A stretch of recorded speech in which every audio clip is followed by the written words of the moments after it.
విభిన్న చిత్రాలతో తనకంటూ ప్రత్యేక గుర్తింపు తెచ్చుకున్నాడు శ్రీవిష్ణు. అయితే ఈ మధ్య ఆయన సినిమాల్లో డబుల్ మీనింగ్ డైలాగులు, బూతు పదాలు ఎక్కువైపోయాయి.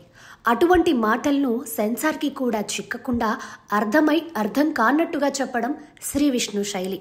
ఆయన సినిమాలు విడుదలైన కొద్ది రోజులకు ఆ మాటలు సోషల్ మీడియాలో వైరల్ అవుతూ ఉంటాయి.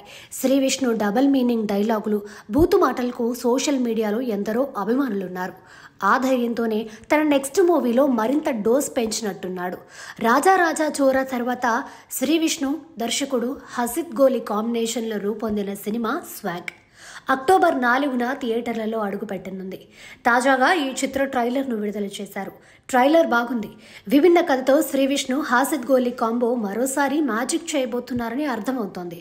అయితే ట్రైలర్ బాగున్నప్పటికీ అందులోని కొన్ని డైలాగులే ఇబ్బందికరంగా ఉన్నాయి. పురుషాంగం, వృషణములు వంటి డైలాగులను ఉపయోగించారు. వృషణములు వంటి పదాలను ఉపయోగించారు. హీరోయిన్ రీతు వర్మ నోటి వెంట పురుషాంగానికి ప్రాకులాట ఎక్కువ అనే డైలాగ్, అలాగే శ్రీవిష్ణు నోటి వెంట మేము చూసింది మీరు చూచినచో మీవు వణుకుతాయి వృషణములు అనే డైలాగ్ వినిపించాయి. ఇవి చాలా ఇబ్బందికరంగా అనిపించాయి. అసలే ఓటీటీ పుణ్యమా అని ఇప్పటికే బూతులు ఎక్కువైపోయాయి. చిన్నపిల్లల ముందు ఏదైనా సిరీస్ లేదా సినిమా చూడాలంటే భయపడే పరిస్థితి ఏర్పడింది. ఇక ఇప్పుడు పిక్చర్ సినిమాలకు కూడా ఈ బూతు ట్రెండ్ అంటుకుంది. ముఖ్యంగా శ్రీవిష్ణు ఈ బూతు ట్రెండ్ని మరింత ముందుకు తీసుకెళ్లే బాధ్యతను తీసుకుంటున్నాడు.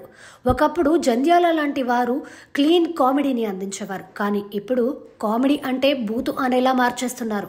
పురుషాంగం, వృషణములు వంటి పదాలు విని వాటి అర్థం ఏంటని పిల్లలు అడిగితే తల్లిదండ్రులు ఏం చెప్పగలరు? అసలు పిల్లలను తీసుకొని సినిమాకి వెళ్లే సాహసం పేరెంట్స్ చేయగలరా? హాస్యం అంటే నలుగురు నవ్వుకునేలా ఉండాలి, కానీ నలుగురు అపహాస్యం చేసేలా కాదు.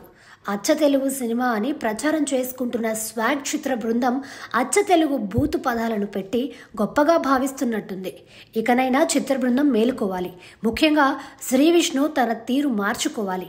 లేదంటే ఆయన పూర్తిగా కుటుంబ సభ్యులకు దూరమయ్యే అవకాశం ఉంది.